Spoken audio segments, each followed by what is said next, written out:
आतंकियों को और इस हमले की साजिश रचने वालों को उनकी कल्पना से भी बड़ी सजा मिलेगी। और बड़ा खुलकर मैं उन्हें यह बताना चाहता हूं कि तुम्हें सजा मिलेगी और तुम्हारी कल्पना से भी ज्यादा तुम्हें सजा मिलेगी। पाकिस्तान भी परेशान है और क्या कुछ हो सकता है ये अंदाजा लगाना भी मुश्किल है। The spirit of India will not be broken. अब कहा यह जा रहा है कि हो सकता है कि हमला भी हो सकता है, यानी हो सकता है कि जंग शुरू हो जाए।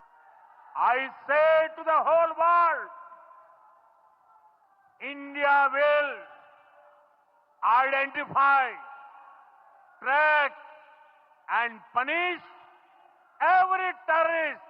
यूरोप में और अमेरिका में या दूसरे कंट्रीज से सबको बताया जा रहा था कि अब हम करने क्या जा रहे हैं, अंदर घुस के मारेंगे। इसलिए अंग्रेजी में बोला उन्होंने। भारत की जानिब से जो है वो एक मिसाइल तजुर्बा जो है वो किया गया है और ये बेसिकली INS सूरत जो है वहाँ से उस जहाज से जो है वो जो बहरी जहाज है वहाँ से ये तजुर्बा किया गया कि ये जो दहशतगर्दी की बैक है हम इसको तोड़ेंगे और हम इन दहशतगर्दों को परसू करेंगे at the end of the world, to the end of the world. कोई पता नहीं है कि ये धोखा ही हो इनकी तरफ से, बनिए की तरफ से कि हम ये करेंगे और अचानक रात के अंधेरे में हमला कर देंगे। पाकिस्तान को ये धमकी दी कि मैं बिहार की जमीन से बोल रहा हूं कि किसी को नहीं छोड़ा जाएगा। जारी बात है भारत के अंदर बड़ा गुस्सा है। देखिए इंसानों का कत्ल दुनिया में कहीं भी हो गुस्सा तो होता है। उनकी सोच से ज्यादा उन्हें सजा देंगे और जो बची कुची जमीन रह गई है उसको भी मिट्टी में मिलाने का वक्त आ गया है। इसके अलावा मोदी ने भी बड़ी बढ़ के मारी हैं, इंग्लिश में भी स्पीच की है और उसमें उसने कहा है कि जो बैकर्स हैं, जो हैंडलर्स हैं, हम किसी को नहीं छोड़ेंगे। ये बढ़के हैं। हकायक ये हैं कि मोदी ने जो सीज फायर अग्रीमेंट था पाकिस्तान के साथ 2019 के बाद हुआ था, अभी तक वो भी खत्म नहीं किया। मोदी ने बहुत सारे एक्शंस लिए लेकिन पहली बार कोई मिलिट्री एक्शन नहीं लिया, ना उसके बारे में सोचा है।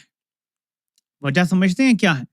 मैं आपको पाकिस्तान के हालात पहले बता दूं, फिर आते हैं इस पे और आपको बताता हूं कि कैसी कैसी गद्दारी हुई है पाकिस्तान के साथ, जिसकी वजह से अब मोदी को पाकिस्तान पे हमला करने की जरूरत नहीं है। वो और तरीके से पाकिस्तान की गिच्ची दबा रहा है। पहले हम देखते हैं जो अब तक रिपोर्ट हुआ है वो आपको बता देता हूं। कौमी सलामती कमेटी का इजलास कहते हैं कि खत्म हो गया है, बाकायदा अलामिया तो आएगा, लेकिन अब तक जो जराए से मालूमात आ रही हैं वो मैं आपके गोशगुजार कर देता हूं। पाकिस्तान ने जी मुंह तोड़ जवाब देने का फैसला किया है। जो सिंतास मुआहदा खत्म किया है भारत ने, उस पे आलमी फोरम्स पे जाने का फैसला कर लिया गया है। सिंतास मुआहदे के अंदर लिखा हुआ है कि या तो आप न्यूट्रल किसी बंदे के पास जाके दोनों पार्टीज अग्रीमेंट के साथ अपने मामला तय करवा लें, या फिर किसी अदालत में जो कोर्ट है वहां भी आर्बिट्रेशन करवा लें कि कौन सही है और कौन गलत है। पाकिस्तान आलमी अदालत में ज़ाहिर जाएगा, क्योंकि न्यूट्रल भारत तो नहीं मानेगा कि किस जगह पे फ्रीक के साथ बात करनी है। तो जो सिंतास मुआहदे के अंदर ही लिखा हुआ है, आई थिंक 1X या कोई ऐसी शिक है जिसमें यह लिखा हुआ है कि आप जा सकते हैं आलमी अदालत में, तो पाकिस्तान आलमी अदालत में जाएगा सिंतास मुआहदे की खिलाफ वर्जी के हवाले से। नंबर 2, भारत के लिए पाकिस्तान अपनी, ये जराए से अभी खबर आई है, ऑफिशियल बयानिया भी आएगा, पाकिस्तान ने भारत के लिए अपनी फजाई हदूद सरकारी तौर पे बंद कर दी, ऑफिशियली बंद कर दी है। इंडिया के जो एयर और नेवल के भारतीय मुशीरान हैं उनको नापसंदीदा शख्सियात करार दे दिया गया है। भारतीय सफारतकारों को यानी सफीर को फौरी तौर पे मुल्क छोड़ने की हिदायत कर दी है। जिस तरह भारत ने ये सब किया, पाकिस्तान भी वही सब कर रहा है। और सार्क के तहत जो भारतीयों के वीजे थे वो भी बंद कर दिए गए हैं, जो भारत ने भी हमारे बंद किए थे। सो टिट फॉर टैट आंसर है। सिंतास मुआहदा खत्म करना भारत की तरफ से ऐलान जंग तस्वुर, हर सतह पर भरपूर जवाब दिया जाएगा। भारत के साथ हर सतह की तिजारत मुअत्तल, तीसरे फरीक के तहत भी तिजारत नहीं की जाएगी। यानी जो पाकिस्तान अरब ममालिक के जरिए भारत को चीजें देता और उनसे लेता रहा है, वो भी अब कहा गया है कि खत्म। यानी हमें बताया गया कि भारत से तिजारत मुअत्तल है, लेकिन खुद थर्ड कंट्री के जरिए करते रहे। और अफगानिस्तान के साथ मामलात में भी अब ये तिजारत मुकम्मल बंद है। यानी अफगानिस्तान को भी जो रूट दिया गया था फिलहाल वो बंद ही समझे। तमाम भारतीय शहरी अगर कोई पाकिस्तान में आया हुआ है तो उनको 48 घंटे के अंदर अंदर मुल्क छोड़ने का हुक्म दे दिया गया है। और अभी तक जो चीजें सामने आई हैं वो यही बताती हैं।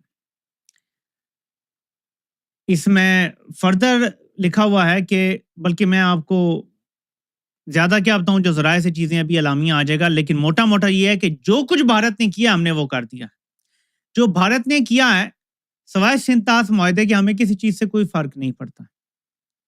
जो पाकिस्तान ने किया है उसमें से किसी एक चीज से भी भारत को फर्क नहीं पड़ता। भारत सस्पेंड कर देगा सिंतास मुआहदा, कहीं आर्बिट्रेशन होगी, भारत खोल देगा, कहेगा जी कि ये प्रॉब्लम था कुछ भी, और खत्म हो जाएगा अगर कोई ऐसी बात होती है। लेकिन एक नुक्ता बड़ा जबरदस्त किसने उठाया है कि सफारती सतह पे पाकिस्तान अकेला है और आलमी ताकतों को भारत की बहुत जरूरत है। अगर चीन को कंटेन करना है तो खित्ते में जो चौधरी है अमेरिका के लिए, यूरोप के लिए, वो भारत ही है। अब यूरोप और अमेरिका की सरहदें चीन के साथ नहीं लगती, भारत की लगती हैं। तो Bharat will get away with a lot.